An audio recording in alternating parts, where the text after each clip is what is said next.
Hello everyone, welcome back to Sugan Khanna Vlog. And today I'm super excited to share my experience at Radisson Blu Hotel in Coimbatore.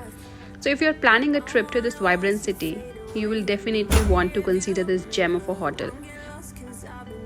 As per my personal experience, I had the pleasure of staying in one of the well-appointed rooms. The attention to detail in the room's design and the plush amenities truly make for a comfortable stay. The bed, oh my goodness, it's like sleeping on a cloud.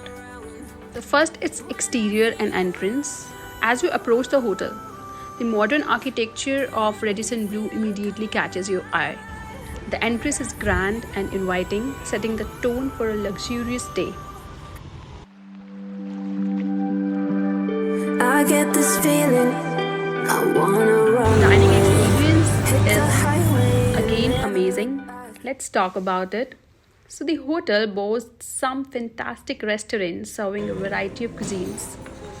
I highly recommend their inbuilt restaurants and especially masala dosa, that was my favorite. So my stay at Radisson Blu Coimbatore was nothing short of a fantastic. The combination of luxurious accommodations, excellent service and the convenient amenities make it a standout choice. If you are in Coimbatore, make sure to consider Radisson Blu for a memorable stay. And don't forget to like this video, subscribe for more travel content and leave a comment about your favorite hotel experiences. Until next time, happy travels!